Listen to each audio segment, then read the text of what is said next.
जी sir. मैं एक simple सी बात आपके सामने रखता हूँ सिद्दीक साहब, आप भी बताएं, मीर अब्बास साहब आप भी बताएं, सारे पाकिस्तानी भी सुने।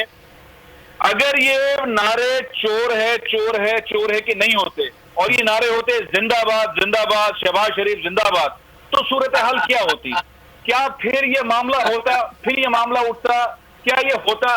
देखें, इसमें हमें एक चीज जाननी है, देखनी है कि इस हुकूमत ने किस तरीके से इस पूरे माहौल को एक ऐसे तरफ धकेलने की कोशिश की है। तारीख में कभी ऐसे धकेला नहीं किया। सियासी मुकाबला सियासत पर नहीं हो रहा, मुकाबला मुकदमात पे हो रहा है और एक ऐसे शख्स के खिलाफ हो रहा है जिसने सबसे ज्यादा इस मामले के अंदर दुनिया भर में काम किया है। तो अगर ये नारे शहबाज शरीफ साहब के हक में लगे, पूरी दुनिया में जहां जा रहे हैं शहबाज शरीफ साहब, नवाज शरीफ साहब, क्या नारे लग रहे हैं? जो नारे वहां लग रहे हैं उन पाकिस्तानियों ने वो नारे वहां लगा दिए। गलत लगाए, तौबा करना चाहिए, माफी मांगनी चाहिए, पूरी कौम को माफी मांगनी चाहिए। लेकिन ये नारे नहीं थे, ये नारे सारी दुनिया में लग रहे हैं इनके खिलाफ। ये नारे वहां नहीं लगने चाहिए थे, इस पर तौबा करनी चाहिए, माफी करनी चाहिए। लेकिन आप ये कह रहे हैं कि नारे, यही नारे पूरी दुनिया में लग रहे हैं लेकिन वहां नहीं लगने चाहिए थे, और हमारा मौक़िफ़ भी आपका। सब्सक्राइब करें और बेल दबाएं ताकि कोई खबर रह न जाए।